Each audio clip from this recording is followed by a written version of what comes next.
Hello, Tourist Information Centre. Mike speaking. How can I help you? Oh, hi. I wanted to find out about cookery classes. I believe there are some one-day classes for tourists. Well, they're open to everyone, but tourists are always welcome. OK, let me give you some details of what's available. There are several classes. One very popular one is at the Food Studio. OK. They focus on seasonal products, and as well as teaching you how to cook them, they also show you how to choose them. Right, that sounds good. How big are the classes? I'm not sure exactly, but they'll be quite small. And could I get a private lesson there? I think so. Let me check. Yes, they do offer those. Though, in fact, most of the people who attend the classes find it's a nice way of getting to know one another. I suppose it must be, yes. And this company has a special deal for clients where they offer a discount of 20% if you return for a further class. OK, but you said there were several classes. That's right. Another one you might be interested in is Bond's Cookery School. They're quite new. They just opened 6 months ago, but I've heard good things about them. They concentrate on teaching you to prepare healthy food, and they have quite a lot of specialist staff. So, is that food for people on a diet and things like that? I don't know if I'd be interested in that. Well, I don't think they particularly focus on low-calorie diets or weight loss. It's more to do with recipes that look at specific needs, like including ingredients that will help build up your bones and make them stronger, that sort of thing. I see. Well, I might be interested. I'm not sure. Do they have a website I could check? Yes, just key in the name of the school. It'll come up. And if you want to know more about them, every Thursday evening they have a lecture at the school. It's free, and you don't need to book or anything. Just turn up at 7:30. And that might give you an idea of whether you want to go to an actual class. One more place you might be interested in. That's got a rather strange name. It's called the Aretsa Centre. That's spelled Arretsa. OK. They've got a very good reputation. They do a bit of meat and fish cookery, but they mostly specialise in vegetarian dishes. Right. That's certainly an area I'd like to learn more about. I've got lots of friends who don't eat meat. In fact, I think I might have seen that school today. Is it just by the market? That's right. So they don't have any problem getting their ingredients. They're right next door. And they also offer a special 2-hour course in how to use a knife. They cover all the different skills, buying them, sharpening, chopping techniques. It gets booked up quickly, though, so you'd need to check it was available. Right, well, thank you very much. I'll go and check that.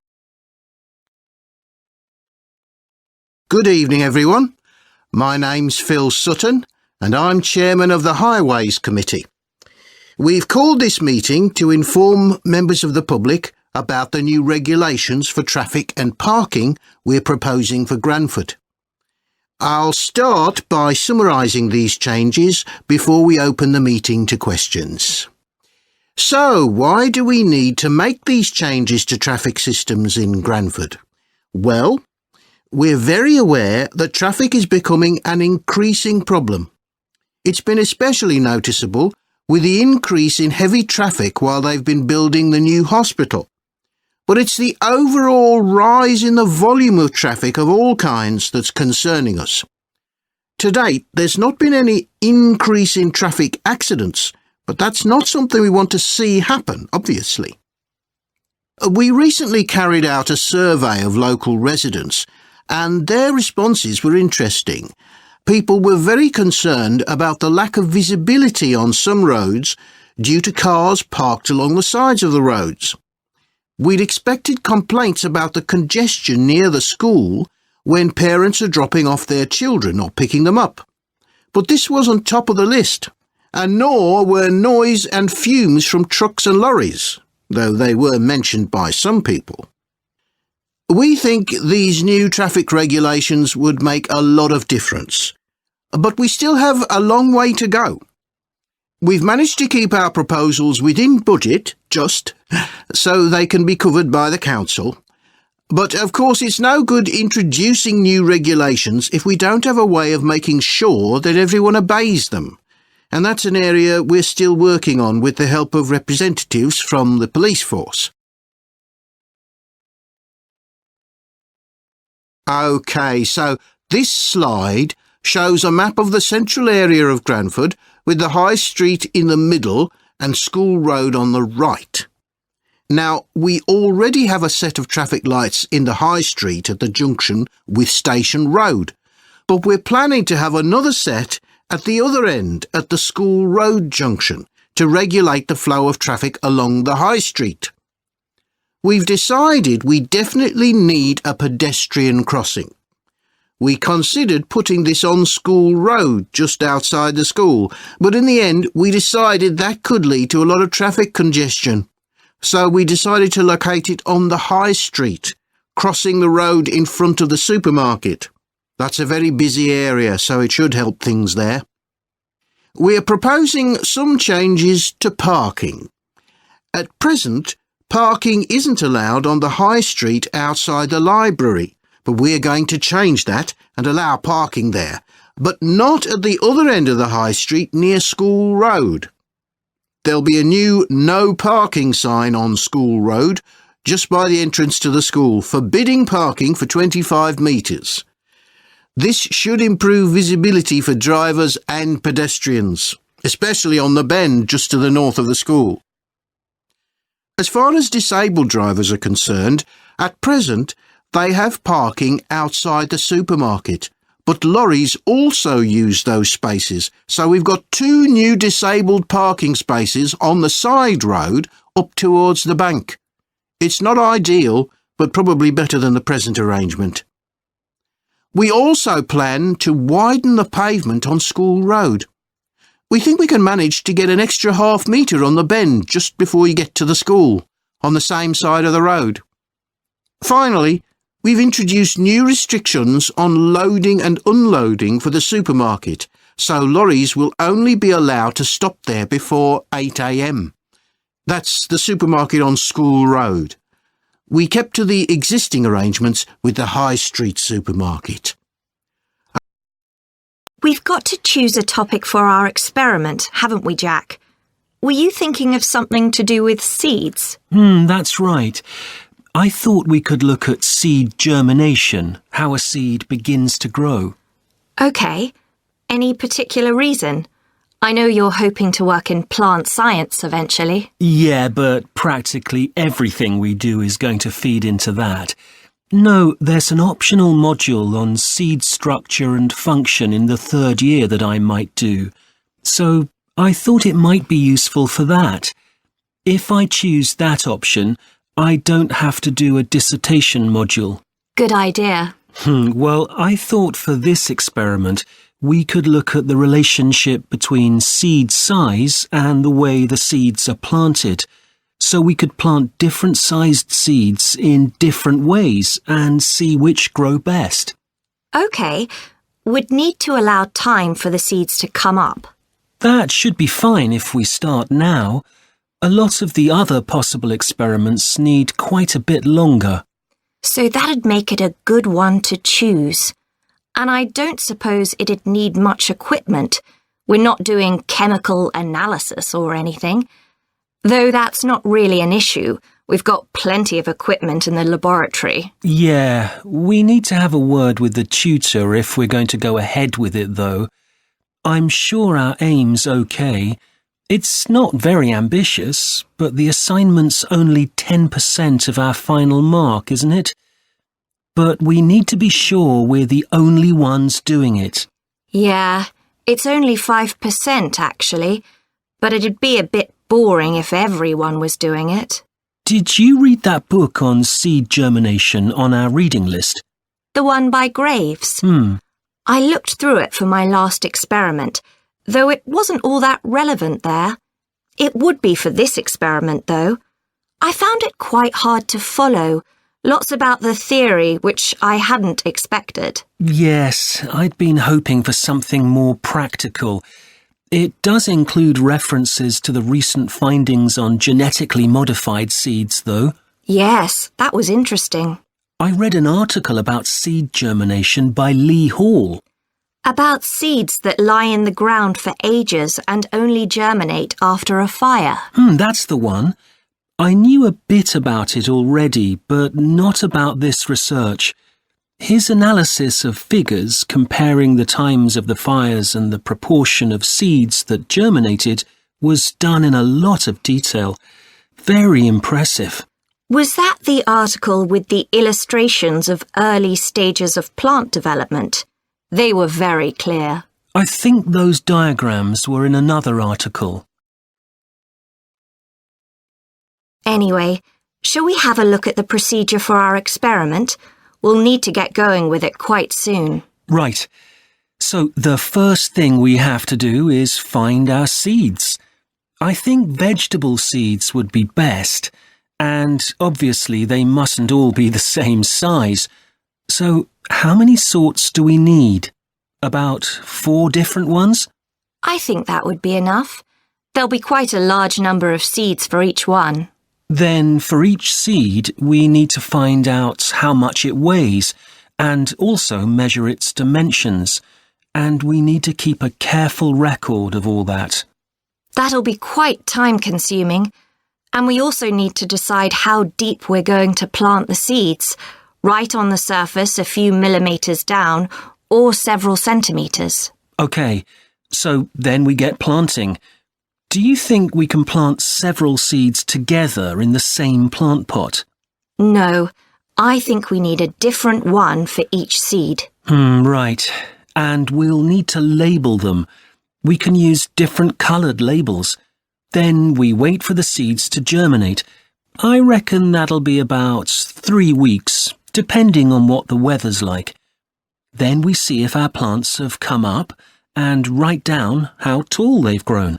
Then all we have to do is look at our numbers and see if there's any relation between them. That's right. So then... Hi. Today we're going to be looking at animals in urban environments, and I'm going to be telling you about some research on how they're affected by these environments. Now, in evolutionary terms, urban environments represent huge upheavals, the sorts of massive changes that usually happen over millions of years. And we used to think that only a few species could adapt to this new environment. One species which is well known as being highly adaptable is the crow, and there have been various studies about how they manage to learn new skills. Another successful species is the pigeon, because they're able to perch on ledges on the walls of city buildings, just like they once perched on cliffs by the sea. But, in fact, we're now finding that these early immigrants were just the start of a more general movement of animals into cities, and of adaptation by these animals to city life. And one thing that researchers are finding especially interesting is the speed with which they're doing this. We're not talking about gradual evolution here. These animals are changing fast. Let me tell you about some of the studies that have been carried out in this area. So, in the University of Minnesota, a biologist called Emily Snellrud and her colleagues looked at specimens of urbanized small mammals such as mice and gophers that had been collected in Minnesota and that are now kept in museums there. And she looked at specimens that had been collected over the last 100 years, which is a very short time in evolutionary terms. And she found that during that time, these small mammals had experienced a jump in brain size when compared to rural mammals. Now, we can't be sure this means they're more intelligent, but since the sizes of other parts of the body didn't change, it does suggest that something cognitive was going on. And Snellrud thinks that this change might reflect the cognitive demands of adjusting to city life, having to look in different places to find food, for example, and coping with a whole new set of dangers. Then over in Germany, at the Max Planck Institute, there's another biologist called Katharina Miranda, who's done some experiments with blackbirds living in urban and rural areas. And she's been looking not at their anatomy, but at their behavior. So, as you might expect, she's found that the urban blackbirds tend to be quite bold. They're prepared to face up to a lot of threats that would frighten away their country counterparts. But there's one type of situation that does seem to frighten the urban blackbirds, and that's anything new, anything they haven't experienced before. And if you think about it, that's quite sensible for a bird living in the city.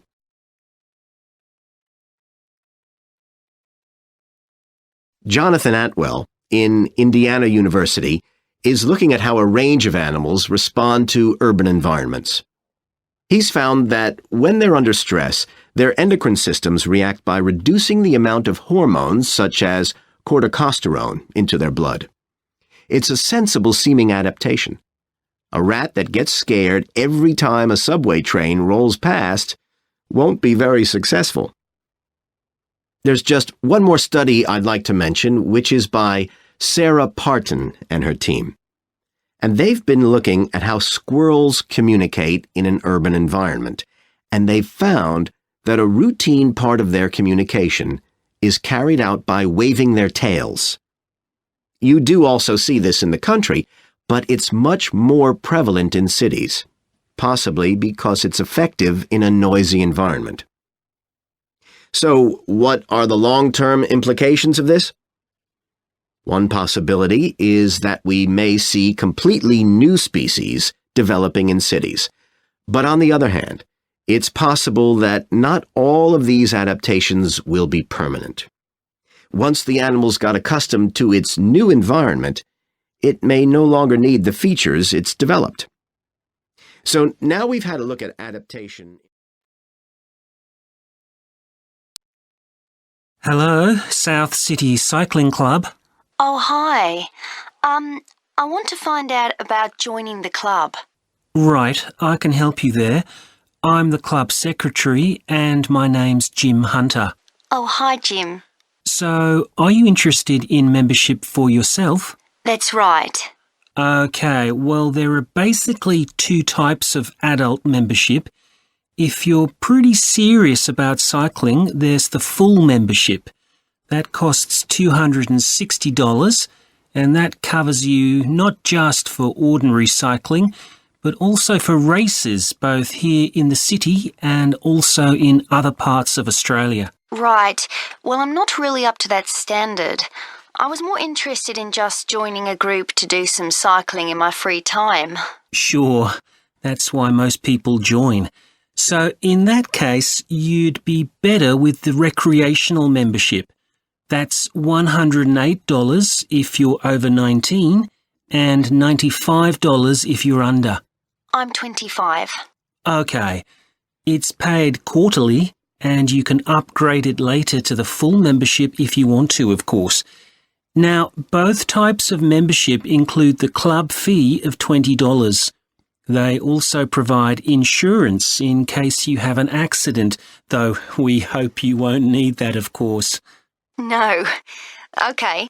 Well, I'll go with the recreational membership, I think. And that allows me to join in the club activities and so on? That's right. And once you're a member of the club, you're also permitted to wear our kit when you're out cycling. It's green and white. Yes, I've seen cyclists wearing it. So can I buy that at the club? No, it's made to order by a company in Brisbane. You can find them online. They're called Jerry's. That's Jerriz. You can use your membership number to put in an order on their website. Okay. Now, can you tell me a bit about the rides I can do? Sure. So we have training rides pretty well every morning, and they're a really good way of improving your cycling skills as well as your general level of fitness. But they're different levels. Level A is pretty fast. You're looking at about 30 or 35 kilometres an hour. If you can do about 25 kilometres an hour, you'd probably be level B. And then level C are the novices who stay at about 15 kilometres per hour. Right. Well, I reckon I'd be level B. So when are the sessions for that level? There are a couple each week. They're both early morning sessions. There's one on Tuesdays, and for that one you meet at 5:30 a.m, and the meeting point's the stadium. Do you know where that is? Yes, it's quite near my home, in fact. Okay, and how about the other one? That's on Thursdays. It starts at the same time, but they meet at the main gate to the park. Is that the one just past the shopping mall? That's it. So how long are the rides?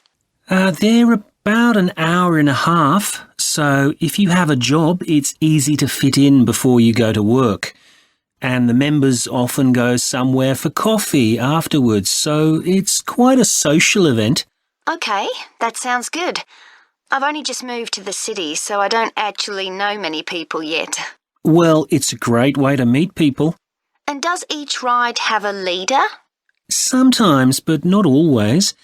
But you don't really need one. The group members on the ride support one another anyway.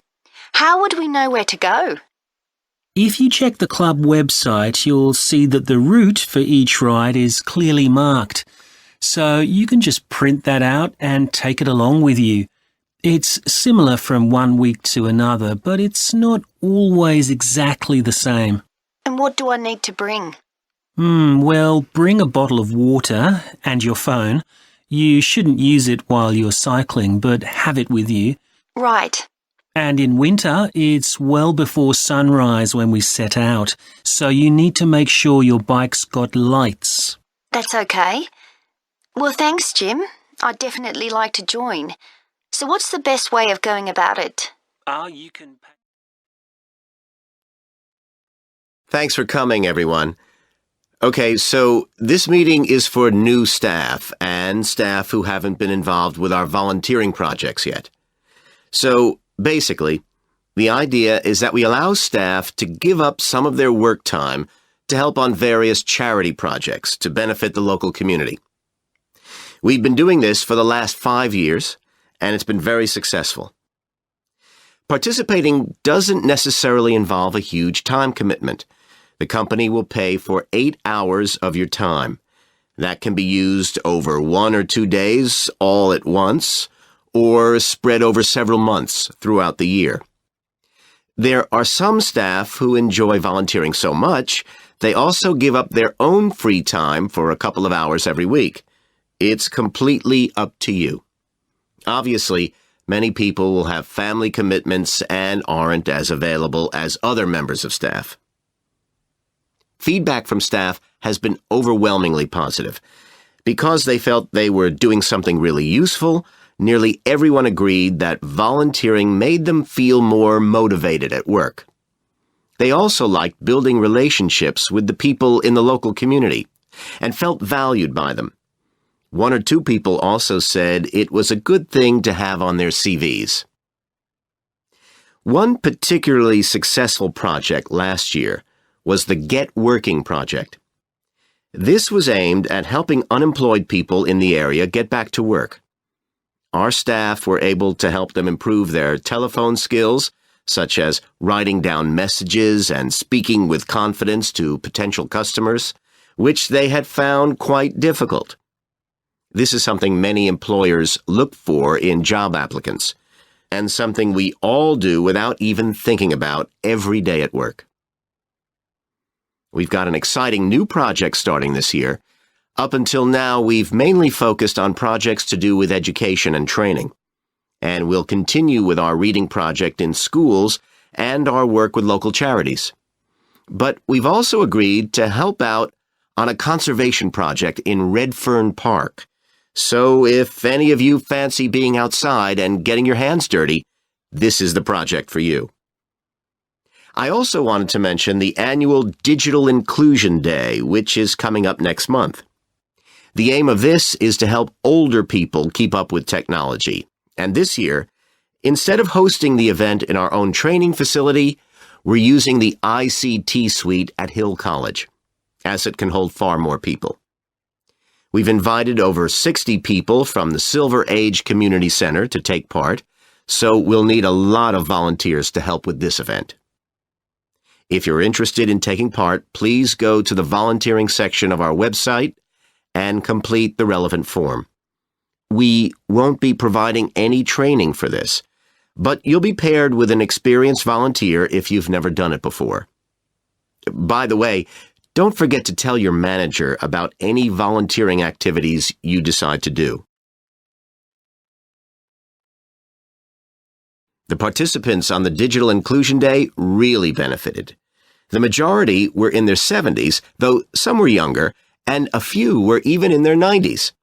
Quite a few owned both a computer and a mobile phone, but these tended to be outdated models. They generally knew how to do simple things like send texts, but weren't aware of recent developments in mobile phone technology. A few were keen to learn, but most were quite dismissive at first. They couldn't see the point of updating their skills. But that soon changed. The feedback was very positive. The really encouraging thing was that participants all said they felt much more confident about using social media to keep in touch with their grandchildren, who prefer this form of communication to phoning or sending emails. A lot of them also said playing online games would help them make new friends and keep their brains active. They weren't that impressed with being able to order their groceries online, as they liked going out to the shops, but some said it would come in handy if they were ill or the weather was really bad. One thing they asked about was using tablets for things like reading newspapers. Some people had been given tablets as presents, but had never used them. So that's something we'll make sure we include this time. Come in, Russ. Thank you. Now, you wanted to consult me about your class presentation on nanotechnology. You were due to give it next week, aren't you? That's right, and I'm really struggling. I chose the topic because I didn't know much about it and wanted to learn more, but now I've read so much about it, in a way there's too much to say. I could talk for much longer than the 20 minutes I've been allocated. Should I assume the other students don't know much and give them a kind of general introduction? Or should I try and make them share my fascination with a particular aspect? You could do either, but you'll need to have it clear in your own mind. Then I think I'll give an overview. OK. Now, one way of approaching this is to work through developments in chronological order. On the other hand, you could talk about the numerous ways that nanotechnology is being applied. You mean things like thin films on camera displays to make them water repellent and additives to make motorcycle helmets stronger and lighter? Exactly. Or another way would be to focus on its impact in one particular area, say medicine or space exploration. That would make it easier to focus. Perhaps I should do that. I think that would be a good idea. Right. How important is it to include slides in the presentation? They aren't essential by any means, and there's a danger of tailoring what you say to fit whatever slides you can find. While it can be good to include slides, you could end up spending too long looking for suitable ones. You might find it better to leave them out. I see. Another thing I was wondering about was how to start. I know presentations often begin with, first I'm going to talk about this, and then I'll talk about that. But I thought about asking the audience what they know about nanotechnology. That would be fine if you had an hour or two for the presentation, but you might find that you can't do anything with the answers you get, and it simply eats into the short time that's available. So maybe I should mention a particular way that nanotechnology is used to focus people's attention. That sounds sensible. What do you think I should do next? I really have to plan the presentation today and tomorrow. Well, initially, I think you should ignore all the notes you've made, take a small piece of paper and write a single short sentence that ties together the whole presentation. It can be something as simple as, nanotechnology is already improving our lives. Then start planning the content around that. You can always modify that sentence later if you need to. OK. OK, Now let's think about actually giving the presentation. You've only given one before, if I remember correctly, about an experiment you'd been involved in. That's right. It was pretty rubbish. Let's say it was better in some respects than in others.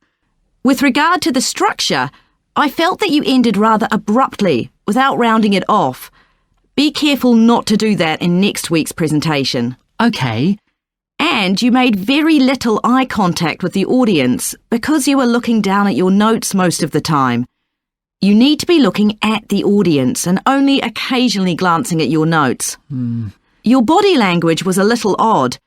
Every time you showed a slide, you turned your back on the audience so you could look at it. You should have been looking at your laptop. And you kept scratching your head, so I found myself wondering when you were next going to do that, instead of listening to what you were saying. Oh dear.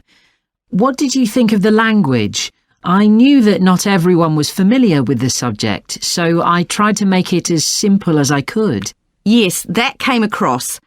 You used a few words that are specific to the field, but you always explained what they meant, so the audience wouldn't have had any difficulty understanding. I must say, the handouts you prepared were well thought out. They were a good summary of your presentation, which people would have been able to refer to later on, so well done on that. Thank you. Well, I hope that helps you with next week's presentation. Yes, it will. Thanks a lot. I'll look forward to seeing a big improvement then. Today, we'll be continuing the series of lectures on memory by focusing on what is called episodic memory and what can happen if this is not working properly. Episodic memory refers to the memory of an event or episode. Episodic memories allow us to mentally travel back in time to an event from the past. Episodic memories include various details about these events. For example, when an event happened and other information such as the location. To help understand this concept, try to remember the last time you ate dinner at a restaurant. The ability to remember where you ate, who you were with, and the items you ordered are all features of an episodic memory. Episodic memory is distinct from another type of memory called semantic memory. This is the type of factual memory that we have in common with everyone else. That is your general knowledge of the world. To build upon a previous example, remembering where you parked your car is an example of episodic memory. But your understanding of what a car is and how an engine works are examples of semantic memory. Unlike episodic memory, semantic memory isn't dependent on recalling personal experiences. Episodic memory can be thought of as a process with several different steps of memory processing, encoding, consolidation, and retrieval. The initial step is called encoding. This involves the process of receiving and registering information which is necessary for creating memories of information or events that you experience. The degree to which you can successfully encode information depends on the level of attention you give to an event while it's actually happening. Being distracted can make effective encoding very difficult. Encoding of episodic memories is also influenced by how you process the event. For example, if you were introduced to someone called Charlie, you might make the connection that your uncle has the same name. Future recollection of Charlie's name is much easier if you have a strategy to help you encode it.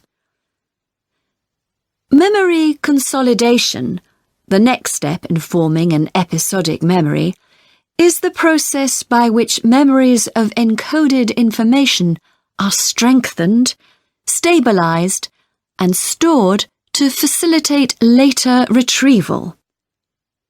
Consolidation is most effective when the information being stored can be linked to an existing network of information.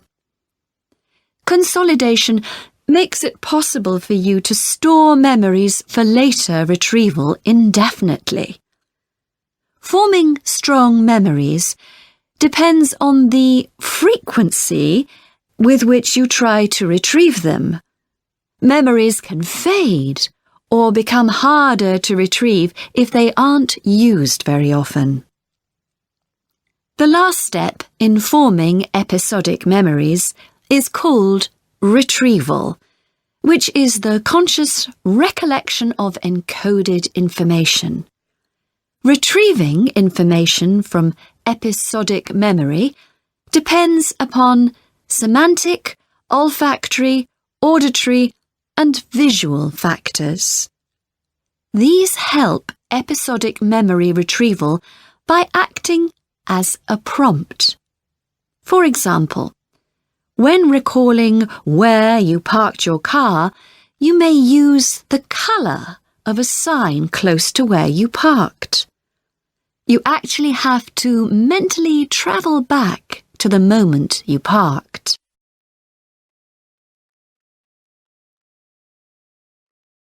There are a wide range of neurological diseases and conditions that can affect episodic memory. These range from Alzheimer's to schizophrenia to autism. An impairment of episodic memory can have a profound effect on individuals' lives. For example, the symptoms of schizophrenia can be reasonably well controlled by medication. However, patients' episodic memory may still be impaired, and so they are often unable to return to university or work. Recent studies have shown that computer-assisted games designed to keep the brain active can help improve their episodic memory. Episodic memories can help people connect with others, for instance by sharing intimate details about their past, something individuals with autism often have problems with. This may be caused by an absence of a sense of self. This is essential for the storage of episodic memory and has been found to be impaired in children with autism. Research has shown that treatments that improve memory may also have a positive impact on children's social development. Hello, Linda speaking. Oh, hi, Linda. This is Matt Brooks. Alex White gave me your number. He said you'd be able to give me some advice about moving to Banford. Yes, Alex did mention you. How can I help? Well, first of all, which area to live in? Well, I live in Dalton, which is a really nice suburb. Not too expensive, and there's a nice park. Sounds good. Do you know how much it would be to rent a 2-bedroom flat there? Yeah, you should be able to get something reasonable for £850 per month. That's what people typically pay. You certainly wouldn't want to pay more than £900. That doesn't include bills or anything. No, that sounds all right. I'll definitely have a look there. Are the transport links easy from where you live? Well, I'm very lucky. I work in the city centre, so I don't have to use public transport.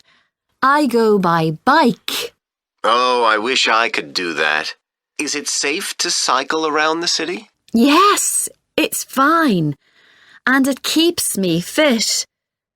Anyway, driving to work in the city centre would be a nightmare because there's hardly any parking. And the traffic during the rush hour can be bad. I'd be working from home, but I'd have to go to London 1 or 2 days a week. Oh, that's perfect. Getting to London is no problem. There's a fast train every 30 minutes, which only takes 45 minutes. That's good. Yeah, the train service isn't bad during the week, and they run quite late at night. It's weekends that are a problem.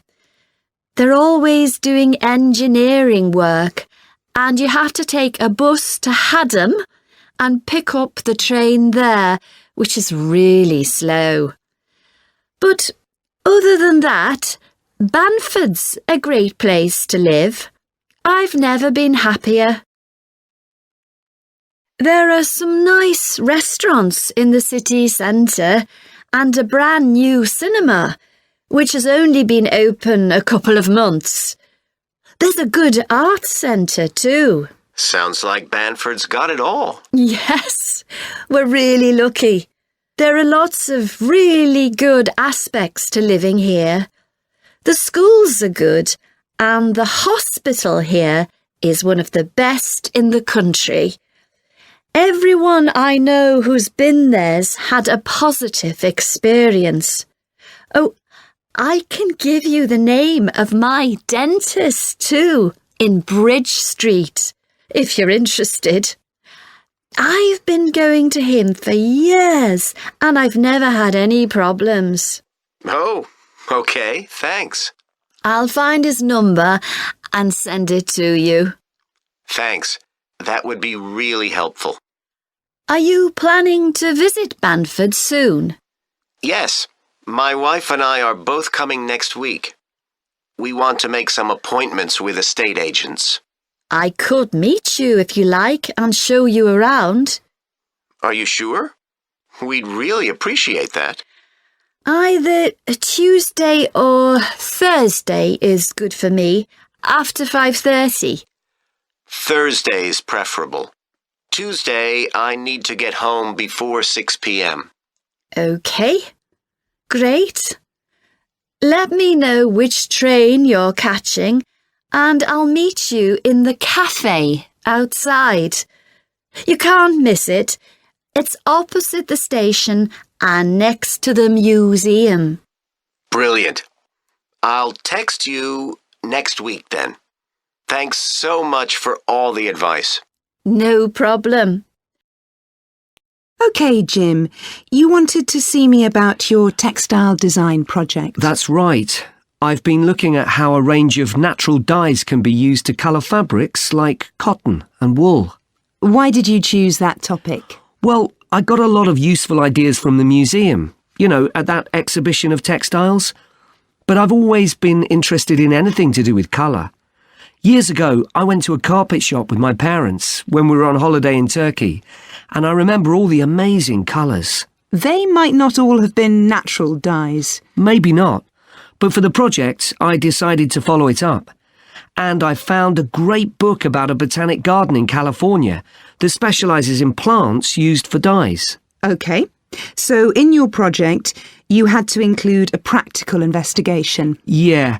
At first, I couldn't decide on my variables. I was going to just look at one type of fibre, for example, like cotton. And see how different types of dyes affected it? Yes. Then I decided to include others as well. So I looked at cotton and wool and nylon. With just one type of dye? Various types, including some that weren't natural, for comparison. OK. So I did the experiments last week. I used some ready-made natural dyes. I found a website which supplied them. They came in just a few days, but I also made some of my own. That must have taken quite a bit of time. Yes. I thought it'd just be a matter of a teaspoon or so of dye, and actually that wasn't the case at all. Like, I was using one vegetable, beetroot, for a red dye, and I had to chop up a whole pile of it. So it all took longer than I'd expected. One possibility is to use food colourings. I did use one. That was a yellow dye, an artificial one. Tartrazine? Yeah, I used it on cotton first. It came out a great colour. But when I rinsed the material, the colour just washed away. I'd been going to try it out on nylon, but I abandoned that idea. Were you worried about health issues?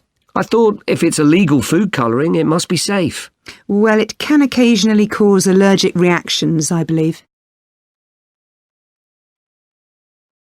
So what natural dyes did you look at? Well, one was turmeric. The colour's great. It's a really strong yellow. It's generally used in dishes like curry. It's meant to be quite good for your health when eaten, but you might find it's not permanent when it's used as a dye. A few washes and it's gone. Right. I used beetroot as a dye for wool. When I chop up beetroot to eat, I always end up with bright red hands. But the wool ended up just a sort of watery cream shade. Disappointing. There's a natural dye called Tyrian purple. Have you heard of that? Yes. It comes from a shellfish, and it was worn in ancient times, but only by important people, as it was so rare. I didn't use it. It fell out of use centuries ago, though one researcher managed to get hold of some recently. But that shade of purple can be produced by chemical dyes nowadays. Did you use any black dyes? Logwood. That was quite complicated. I had to prepare the fabric so the dye would take. I hope you were careful to wear gloves. Yes, I know the danger with that dye. Good, it can be extremely dangerous if it's ingested. Now, presumably you had a look at an insect-based dye, like cochineal, for example. Yes, I didn't actually make that. I didn't have time to start crushing up insects to get the red colour, and anyway, they're not available here. But I managed to get the dye quite easily from a website. But it cost a fortune.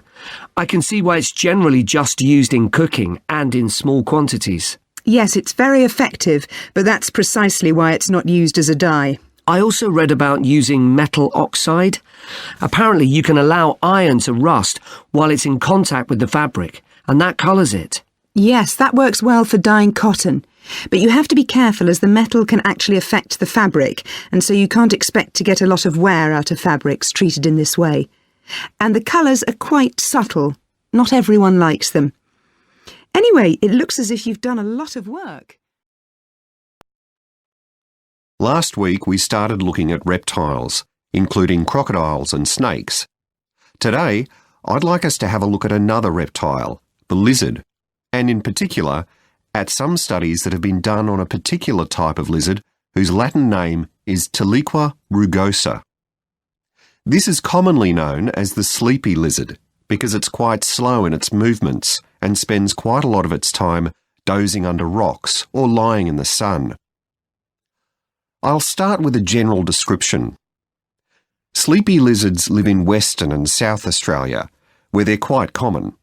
Unlike European lizards, which are mostly small, green and fast-moving, sleepy lizards are brown, but what's particularly distinctive about them is the colour of their tongue, which is dark blue, in contrast with the lining of their mouth, which is bright pink. And they're much bigger than most European lizards. They have quite a varied diet, including insects and even small animals, but they mostly eat plants of varying kinds. Even though they're quite large and powerful, with strong jaws that can crush beetles and snail shells, they still have quite a few predators. Large birds like cassowaries were one of the main ones in the past, but nowadays they're more likely to be caught and killed by snakes. Actually, another threat to their survival isn't a predator at all, but is man-made. Quite a large number of sleepy lizards are killed by cars when they're trying to cross highways. One study carried out by Michael Freak at Flinders University investigated the methods of navigation of these lizards. Though they move slowly, they can travel quite long distances. And he found that even if they were taken some distance away from their home territory, they could usually find their way back home as long as they could see the sky. They didn't need any other landmarks on the ground. Observations of these lizards in the wild have also revealed that their mating habits are quite unusual. Unlike most animals, it seems that they're relatively monogamous, returning to the same partner year after year. And the male and female also stay together for a long time, both before and after the birth of their young. It's quite interesting to think about the possible reasons for this. It could be that it's to do with protecting their young. You'd expect them to have a much better chance of survival if they have both parents around. But in fact, observers have noted that once the babies have hatched out of their eggs, they have hardly any contact with their parents. So there's not really any evidence to support that idea. Another suggestion's based on the observation that male lizards in monogamous relationships tend to be bigger and stronger than other males. So maybe the male lizards stay around so they can give the female lizards protection from other males. But again, we're not really sure. Finally, I'd like to mention another study that involved collecting data by tracking the lizards. I was actually involved in this myself. So we caught some lizards in the wild and we developed a tiny GPS system that would allow us to track them, and we fixed this onto their tails.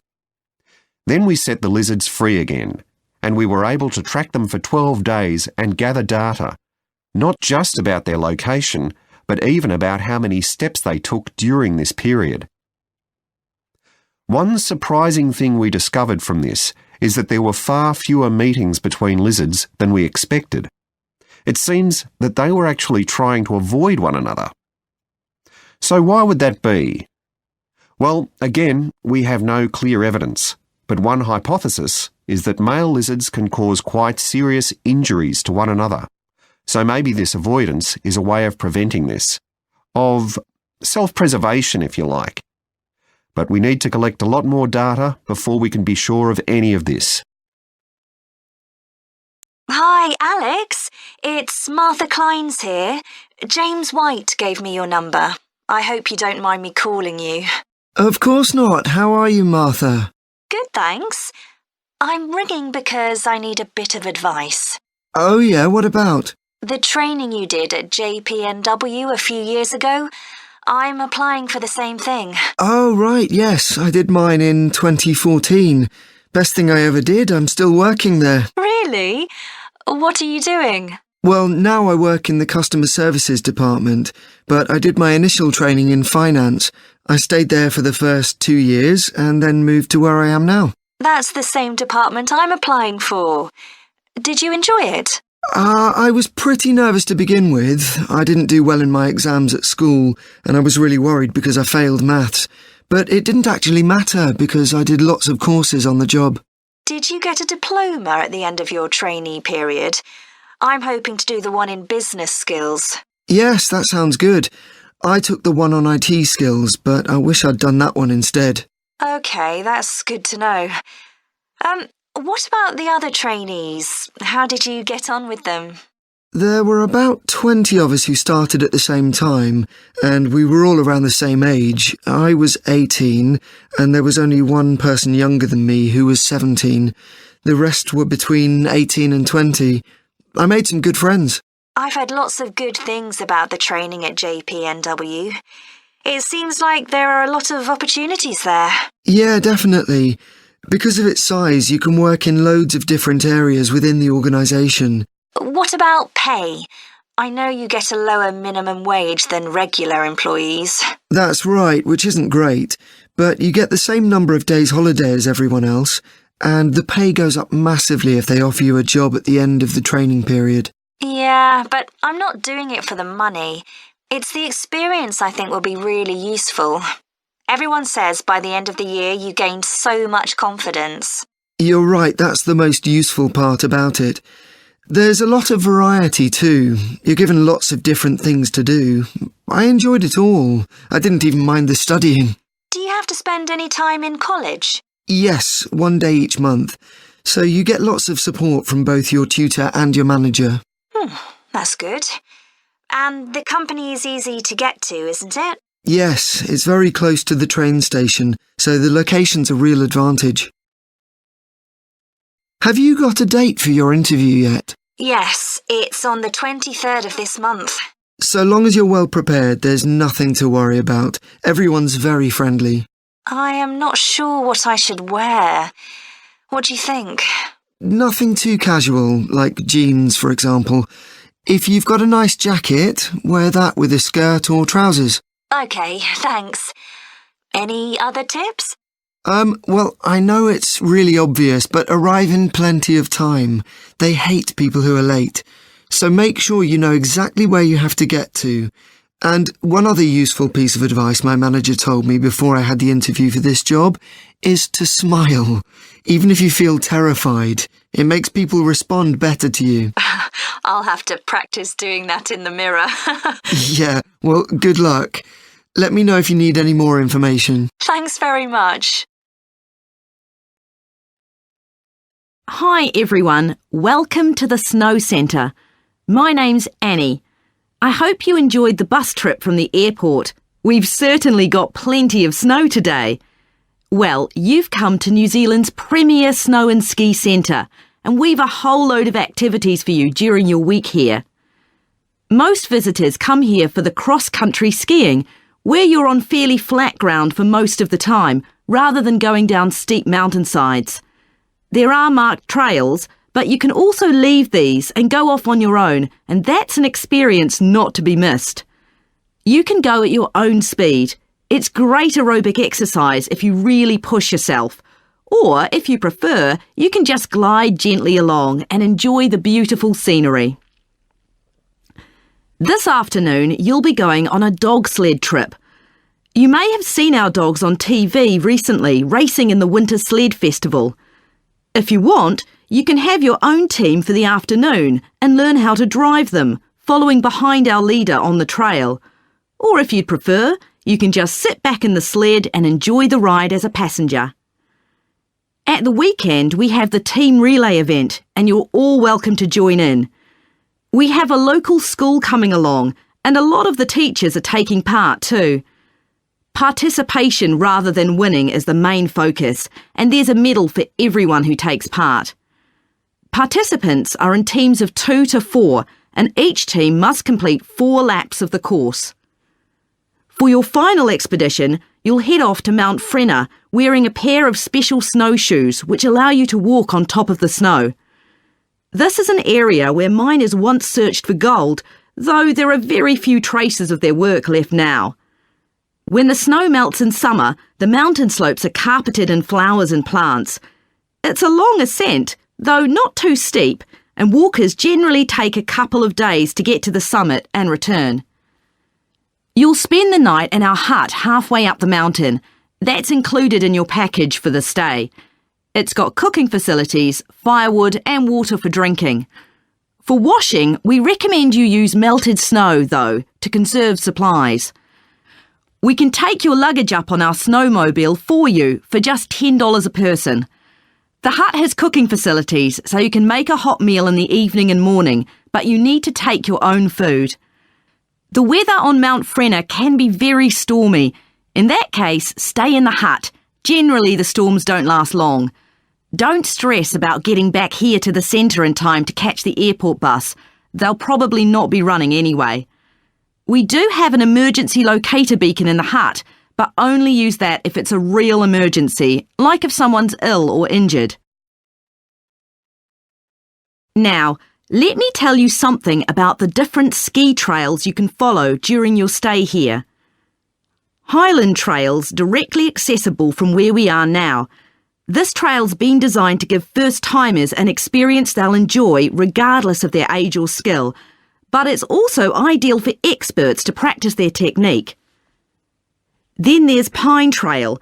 If you're nervous about skiing, leave this one to the experts. You follow a steep valley looking right down on the river below. Scary! But if you've fully mastered the techniques needed for hills, it's great fun. Stony Trail's a good choice once you've got a general idea of the basics. There are 1 or 2 tricky sections, but nothing too challenging. There's a shelter halfway where you can sit and take a break and enjoy the afternoon sunshine. And finally, Losers Trail.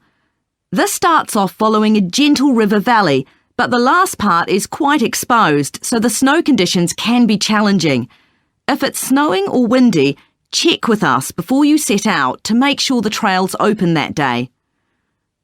Right, so now if you'd like to follow me, we'll get started.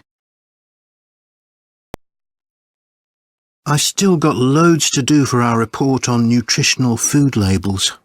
Me too. What did you learn from doing the project about your own shopping habits?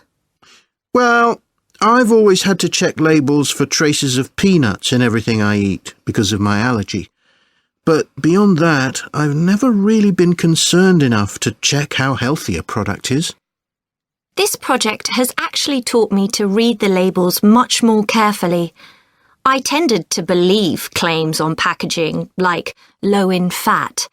But I now realise that the healthy yoghurt I've bought for years is full of sugar, and that it's actually quite high in calories.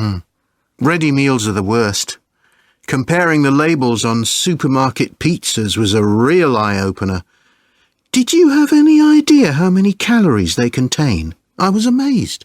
Yes, because unless you read the label really carefully, you wouldn't know that the nutritional values given are for half a pizza. When most people eat the whole pizza. Not exactly transparent, is it? Not at all. But I expect it won't stop you from buying pizza. Probably not, no. I thought comparing the different labelling systems used by food manufacturers was interesting. I think the kind of labelling system used makes a big difference. Which one did you prefer? I liked the traditional daily value system best, the one which tells you what proportion of your required daily intake of each ingredient the product contains. I'm not sure it's the easiest for people to use, but at least you get the full story. I like to know all the ingredients in a product, not just how much fat, salt and sugar they contain. But it's good supermarkets have been making an effort to provide reliable information for customers. Yes. There just needs to be more consistency between labelling systems used by different supermarkets in terms of portion sizes, etc. The labels on the different brands of chicken flavour crisps were quite revealing too, weren't they? Yeah. I don't understand how they can get away with calling them chicken flavour when they only contain artificial additives. I know. I'd at least have expected them to contain a small percentage of real chicken. Absolutely. I think having nutritional food labelling has been a good idea, don't you? I think it will change people's behaviour and stop mothers, in particular, buying the wrong things. But didn't that study kind of prove the opposite? People didn't necessarily stop buying unhealthy products. They only said that might be the case. Those findings weren't that conclusive, and it was quite a small-scale study. I think more research has to be done. Yes, I think you're probably right. What do you think of the traffic light system? I think supermarkets like the idea of having a colour-coded system, red, orange or green, for levels of fat, sugar and salt in a product. But it's not been adopted universally, and not on all products. Why do you suppose that is? Pressure from the food manufacturers. Hardly surprising that some of them are opposed to flagging up how unhealthy their products are. I'd have thought it would have been compulsory. It seems ridiculous it isn't. I know. And what I couldn't get over is the fact that it was brought in without enough consultation. A lot of experts had deep reservations about it. That is a bit weird. I suppose there's an argument for doing the research now when consumers are familiar with this system. Yeah, maybe. The participants in the survey were quite positive about the traffic light system. But I don't think they targeted the right people. They should have focused on people with low literacy levels, because these labels are designed to be accessible to them. Yeah. But it's good to get feedback from all socio-economic groups, and there wasn't much variation in their responses. No. But if they hadn't interviewed participants face-to-face, they could have used a much bigger sample size. I wonder why they chose that method. Dunno. How were they selected? Did they volunteer or were they approached? I think they volunteered. The thing that wasn't stated was how often they bought packaged food. All we know is how frequently they used the supermarket. In my presentation, I'm going to talk about coffee and its importance both in economic and social terms. We think it was first drunk in the Arab world, but there's hardly any documentary evidence of it before the 1500s, although of course that doesn't mean that people didn't know about it before then. However, there is evidence that coffee was originally gathered from bushes growing wild in Ethiopia, in the northeast of Africa. In the early 16th century, it was being bought by traders, and gradually its use as a drink spread throughout the Middle East. It's also known that in 1522, in the Turkish city of Constantinople, which was the centre of the Ottoman Empire, the court physician approved its use as a medicine. By the mid-1500s, coffee bushes were being cultivated in the Yemen, and for the next 100 years, this region produced most of the coffee drunk in Africa and the Arab world. What's particularly interesting about coffee is its effect on social life. It was rarely drunk at home, but instead people went to coffee houses to drink it. These people, usually men, would meet to drink coffee and chat about issues of the day. But at the time, this chance to share ideas and opinions was seen as something that was potentially dangerous. And in 1623, the ruler of Constantinople demanded the destruction of all the coffee houses in the city, although after his death, many new ones opened and coffee consumption continued. In the 17th century, coffee drinking spread to Europe, and here too, coffee shops became places where ordinary people, nearly always men, could meet to exchange ideas. Because of this, some people said that these places performed a similar function to universities. The opportunity they provided for people to meet together outside their own homes and to discuss the topics of the day had an enormous impact on social life, and many social movements and political developments had their origins in coffeehouse discussions.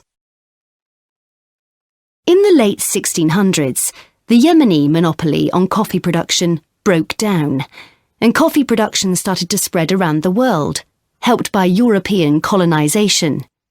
Europeans set up coffee plantations in Indonesia and the Caribbean, and production of coffee in the colonies skyrocketed.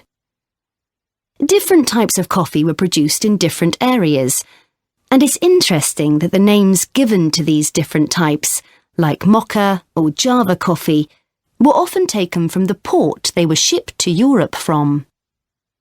But if you look at the labour system in the different colonies, there were some significant differences. In Brazil and the various Caribbean colonies, coffee was grown in huge plantations, and the workers there were almost all slaves.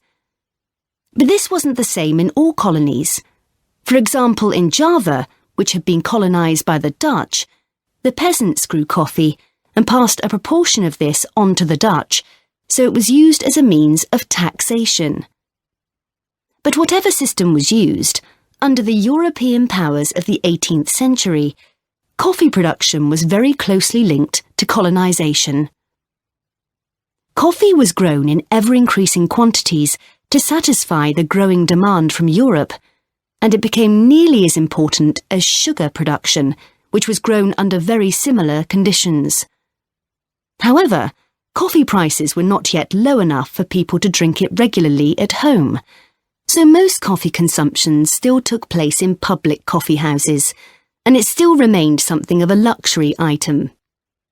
In Britain, however, a new drink was introduced from China and started to become popular, gradually taking over from coffee, although at first it was so expensive that only the upper classes could afford it. This was tea, and by the late 1700s it was being widely drunk.